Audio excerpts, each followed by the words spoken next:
I started piano at age 5. I thought I wanted to because Linda was taking lessons, but practicing quickly became a chore. Mom would set an egg timer for 30 minutes, and I would have to sit and practice until it rang. Just as an aside, Linda and I both talked to each other yesterday and said we both moved the time on the... After a while of practicing, I would call up to her and say, "How was that?" And her response was always, "Sounds good to me." This might be a good time to mention that Mom, as much as she loved and appreciated music, could not carry a tune in a bucket. Of course, I realize now her insistence on me sticking with the piano was what eventually inspired me to major in music and become a music teacher. When I decided to transfer schools after my freshman year at Temple, she was surprised, but after we talked for a while, she understood my reasons and supported my decision. We loved spending friend time with Mom. One of our favorite memories as kids was getting dressed up, including white gloves, and riding the L into town to shop at Wanamaker's, Gimbel's, Strawbridge's, Litz, and Blum's. As adults, we still loved shopping with Mom, and we also loved going with her to the theater and to the ballet. But most of all, we loved being all together as a family, celebrating all of the holidays, cooking, eating, sharing recipes, laughing, loving, and sharing stories. One of Mom's favorite things to do was to read us her memoirs, which would spark lively conversations about her life. And we're going to share one with you. It's called "I Miss You Like Crazy." So that was her prompt, "I miss you like crazy." So she wrote, "I miss you like crazy. That's what I hope my children and grandchildren will say about me when I'm no longer here. I'm hoping they will always remember the good times we had together, the family dinners on holidays and in between, the recreational shopping trips we girls took, going to the ballet, which was their birthday present to me for many years. I was not a cookie-baking grandmother, but I did play games with them, but I never let them win. Oh yes, Grandma played to win. And if I lost a game to them, it was fair and square. I hope that taught them not to be sore losers and not to gloat too much when they were the victors. I hope that they will remember taking me on trips in Jim's airplane so we could go to Maryland or Massachusetts for lunch. I think they will remember the sweaters and Afghans I knitted for them, which they seemed to enjoy. Another good thing to remember is having me join Stephanie and her friends for book discussions. I hope they will remember that I had a sense of humor and that they enjoyed reading these memoirs as a work in progress. I hope they didn't find me boring. That would be the worst thing. In remembering the good times, I hope they will say, "I miss you like crazy," and go on and make more happy memories.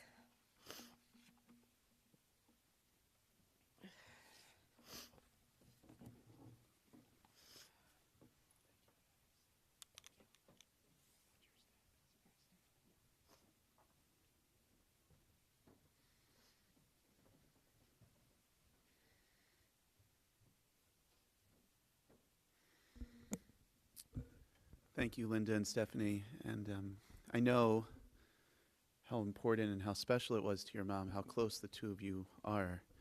And can just imagine her smiling right now, the way that you shared that together and honored her together. Barry.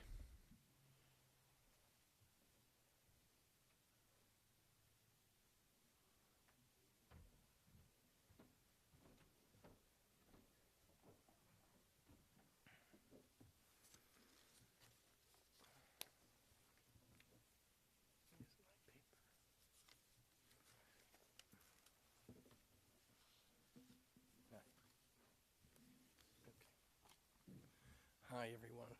Thanks so much for everyone being here.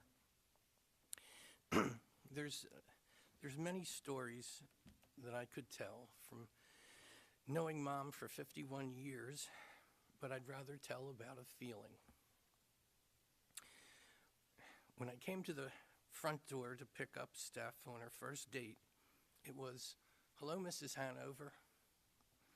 I called her that then, and a few times after that, And then it got to be that clumsy time that we all go through, like in the middle of a relationship where you just don't feel like, Mr. or Mrs. And so I just used to say hi, how are you when I called on the phone or came over to the house. Mrs. Hanover just didn't feel right. Fast forward, the night Steph and I got engaged, and we came back to the house, and through the happy tears, it was Mom, and that felt just right.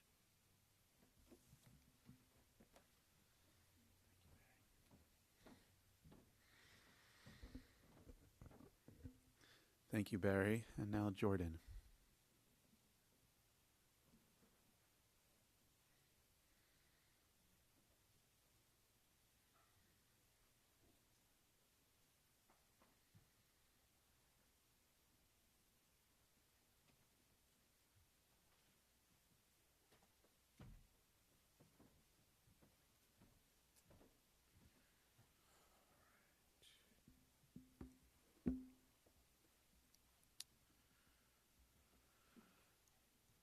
Grandmom. Gramom. Grandmom.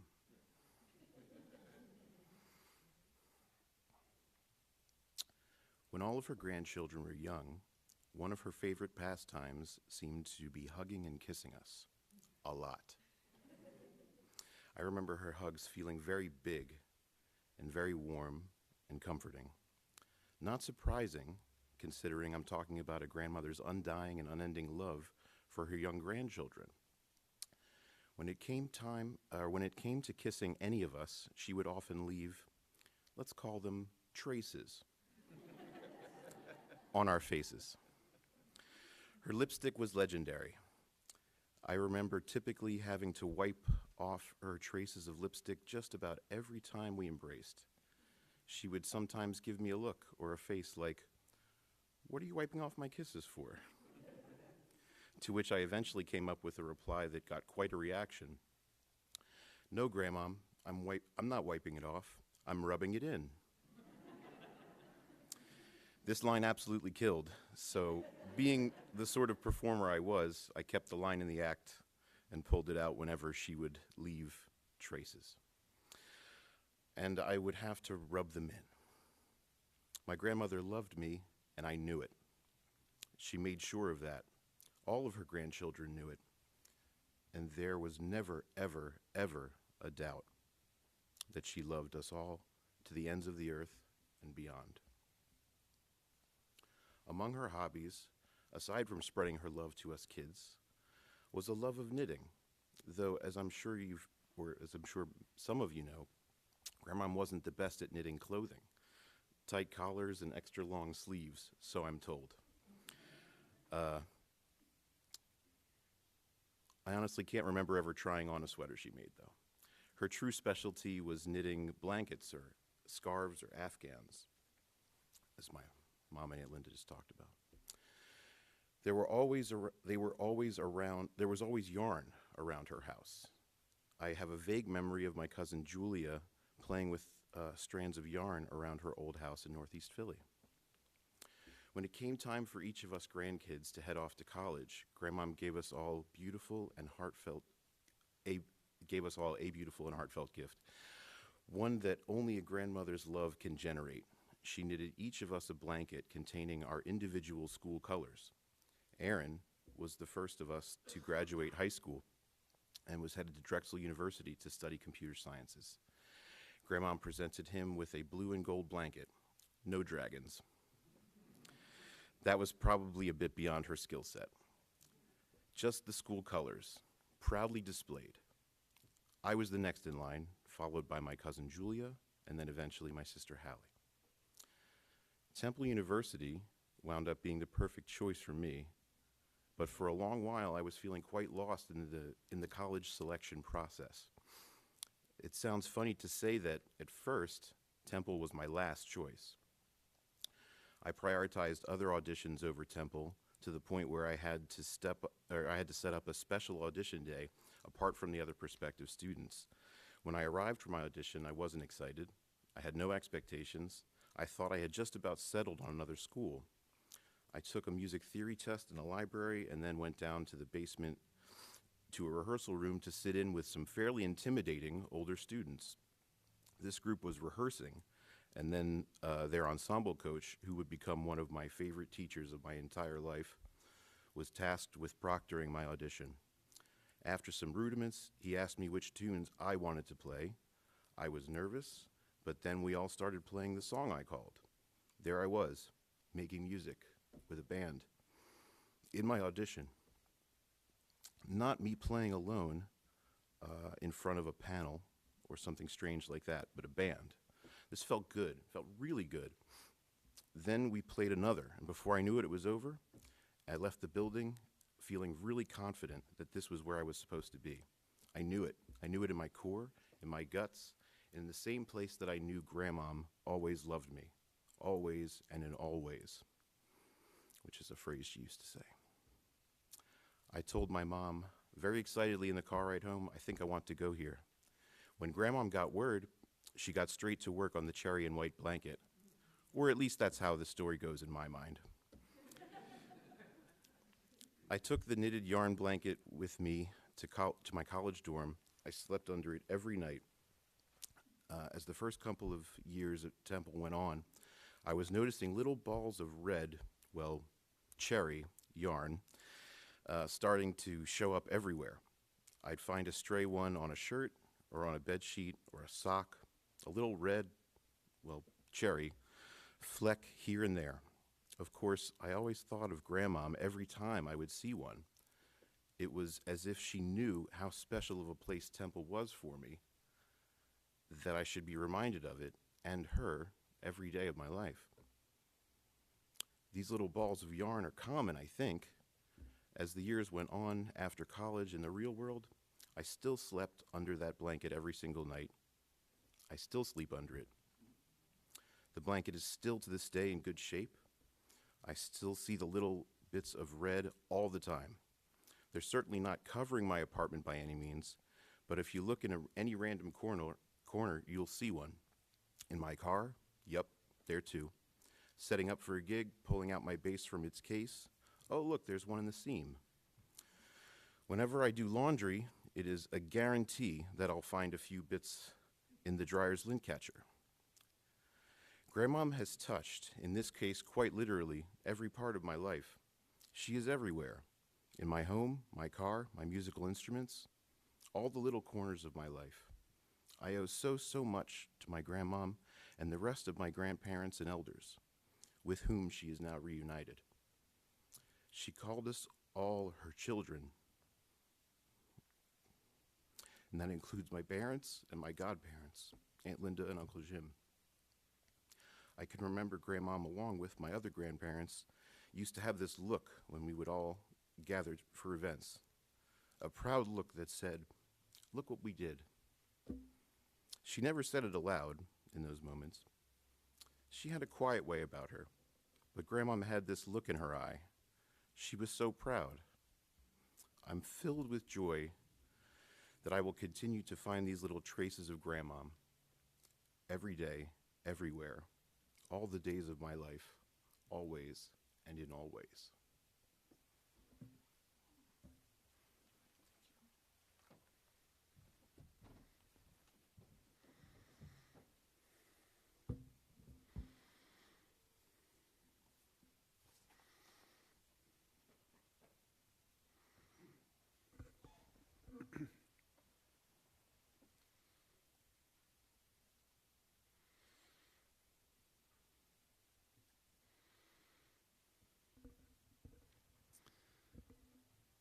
Thank you, Jordan, and thank you again to Barry and Stephanie and Linda as well.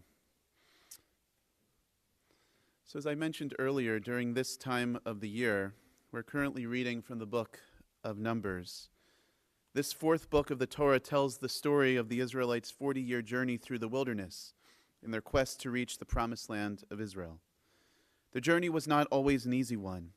It involved many stops and starts and contained numerous challenges along the way. life too can be compared to a journey. Each of us has our triumphs and tribulations, our successes and our challenges as we go forth. We're gathered here today to honor the life journey of Beverly Hanover, who made a tremendous impact on all of you, many, many individuals, during her 95, almost 96 years of life. She was a devoted mother, wife, daughter, sister, aunt, and friend. An Isha Tova, a good friend with a heart of gold. To her children, Stephanie and Linda, and sons-in-law Barry and Jim, and to her grandchildren, Aaron and Jordan, and Hallie and Julia and Doug and John, I offer my deepest condolences as well as comfort and love during this difficult time. Through love and devotion, Beverly surrounded herself with care. You were her village, the people at the center of her life journey. In this moment of grief, we hold tight to the beautiful memories of time shared and blessings bestowed as we retell her life story. Beverly was born on July 29, 1929, in Philadelphia, Pennsylvania. The daughter of Seal and Harry and the older sister of Joel, Bev grew up in a very close, loving family. As we heard, her father, Harry, had significant health issues and was not always able to work. So Seal often had to provide the income for the family. This placed a lot of responsibility on Beverly to take care of Joel. And she had to grow up quickly. She did so, always with the support and love of her parents, especially Seal, who she remained close to for her entire life. Bev was smart, and as we heard, she was an excellent student, attending Simon Gratz High and being accepted to the University of Pennsylvania. She met her Beshert Max on a blind date in 1949, and we heard their engagement story earlier. They were married on August 13th, 1950. You know, when a couple stands together under the chuppah to get married, we recite Sheva Brachot, 7 blessings of joy. In 2 of these blessings, we pray that the couple become Re'im Ahuvim, beloved companions. Bev and Max were certainly beloved companions, blessed with 46 years of marriage. They worked hard, Max as a pharmacist, and Bev doing clerical work and then as a stay-at-home mom after Linda and Stephanie were born. And they also loved to travel, including many, many car trips. They loved board games, arranging photo albums, drinking coffee together, spending time with friends, and sitting outside together, simply being together. Their journey was not perfect. It had its bumps, but they weathered every storm, and through it all, remained side by side, a true partnership. They even often coordinated their outfits, matching colors and the like. They built a beautiful life together that included building a family. When Linda was born, they moved to Northeast Philadelphia, and then Stephanie completed the crew. They told me that growing up, their mother was loving, protective, strict, but certainly supportive. There were certain things that they had to do, like the piano lessons that we heard about earlier and going to Hebrew school. I told you Bev was smart. But after that, she supported all of their interests and hobbies. Stephanie really wanted to take dance lessons, so Bev found a place, and despite not driving herself, she got them there each and every week. We heard about their frequent trips to Center City, Philadelphia, wearing the white gloves while riding the L. And they also told me that they fondly remember many Sunday trips, day trips, to Longwood Gardens, New Hope, Smithville, and elsewhere. Most of all, Stephanie and Linda told me that family was always at the center. From the time Bev and Max had their own house in the Northeast, it was family central. Everyone was always there. Family and friends that were like family. Every Jewish holiday was at the house, and for years and years, Bev and her mother Seal prepared everything together. Family was always most important. It was those with whom accompanied Bev on her journey that mattered most to her. And that included her sons-in-law, Barry and Jim, as well. Barry told me that Bev made him feel comfortable and welcome right away. He said, "Mom immediately made me feel like I was part of everything, like I had been in the family forever." Jim agreed, describing Bev as loving and warm and a true trooper, always wanting to fly with him and trusting him as a pilot.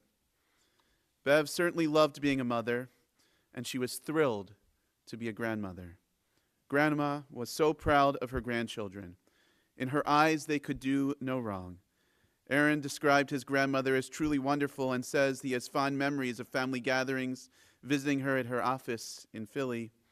As an adult, he made sure to call her at least once per week, always wanting to give her something to smile about.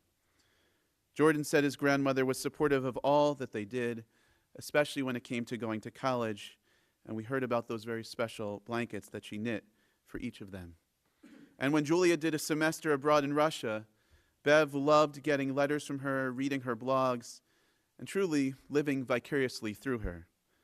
And finally, Hallie remembers many sleepovers, going to the pool, and playing lots of games together. Grandma always said, "I play to win," never letting her win unless she earned it. That was one of many of Beverly's sayings. She taught life lessons through her carefully chosen and often repeated words and phrases, some of which we've already heard, others of which include, "This kind of laughing always turns into crying," "These are my children," and "Good yuntif, everybody." Words that I know, sayings that I know, will stick with you throughout your life journeys.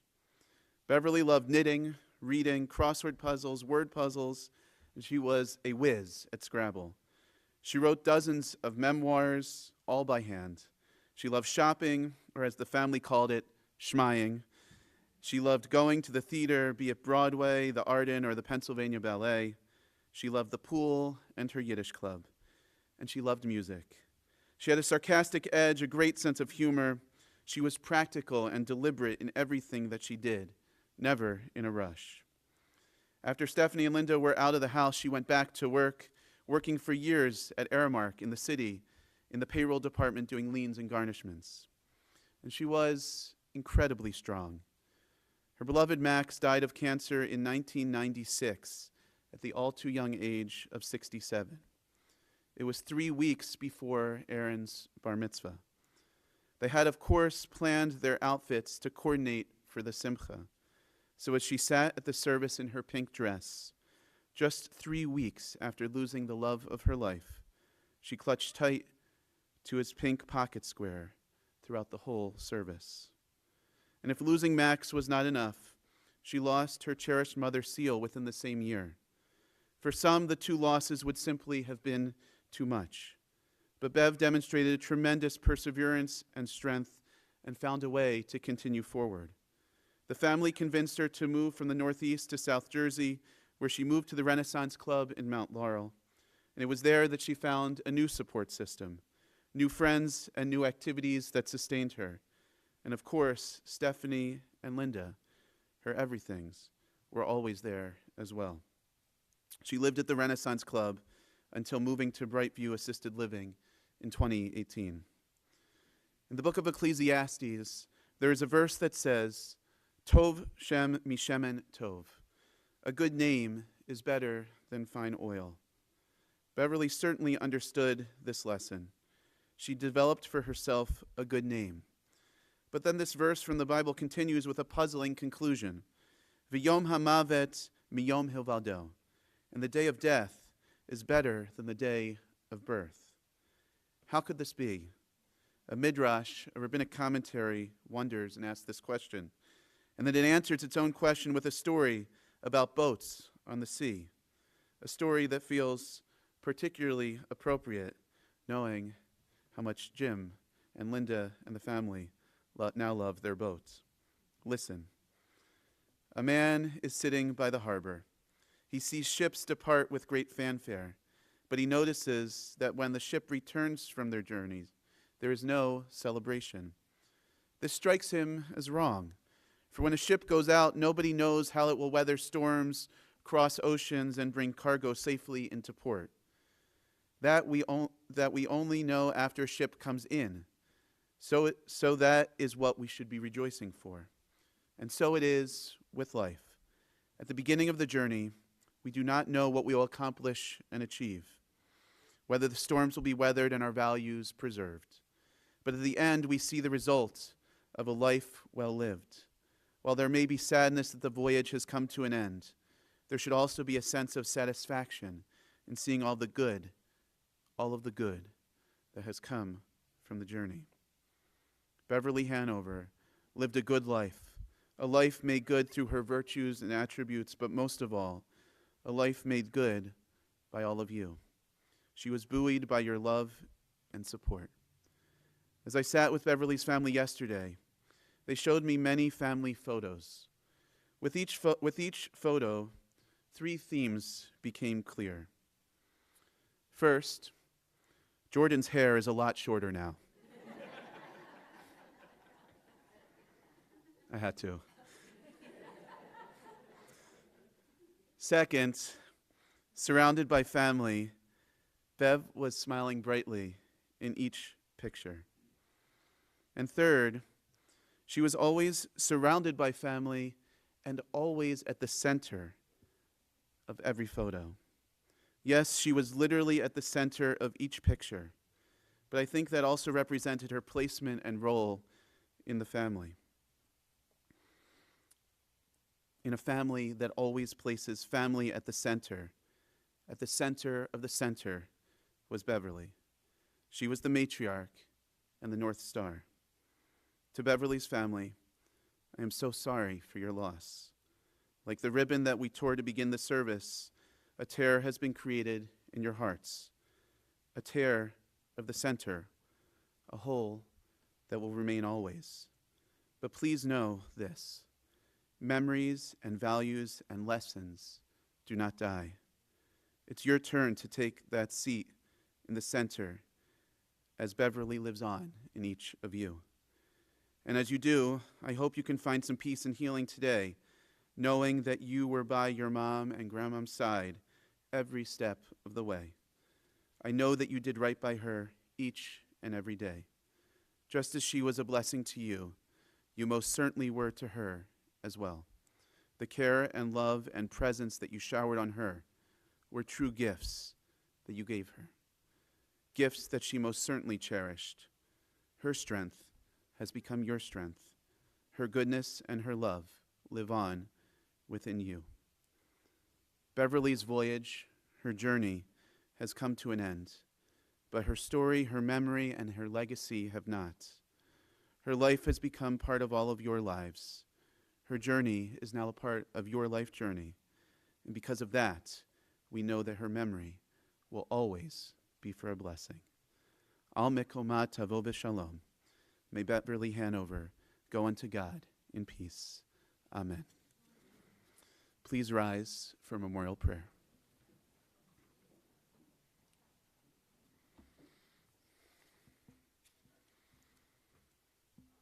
El Malei Rachamim, Shocheinu b'maromim,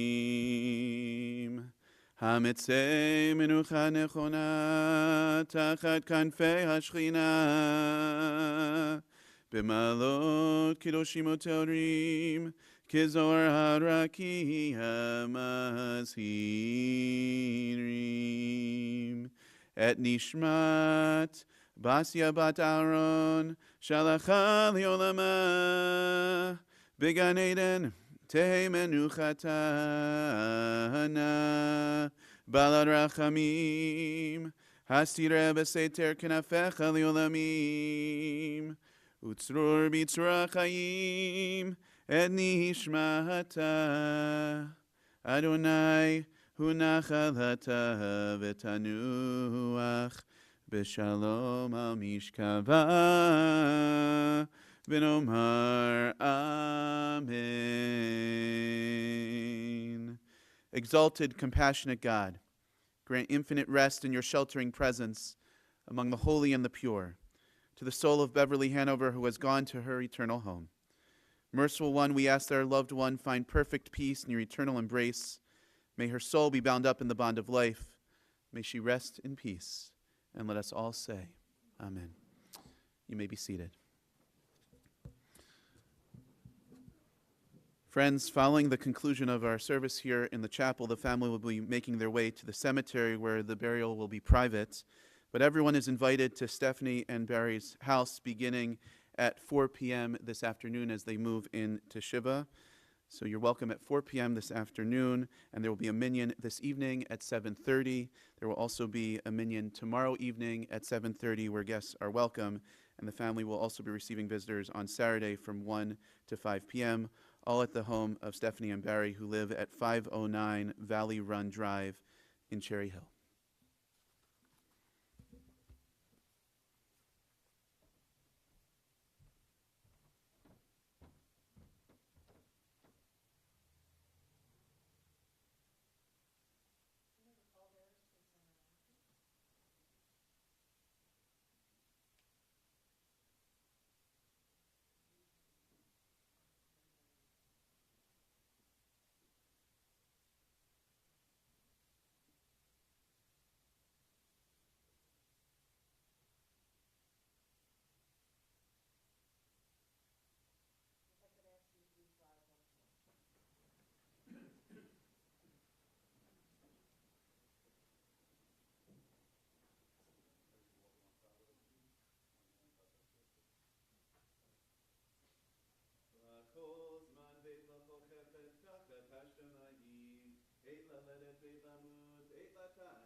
A season is set for everything, a time for every experience under heaven, a time to be born and a time to die, a time for planting and a time for uprooting, a time for hurting and a time for healing, a time for tearing down and a time for building up.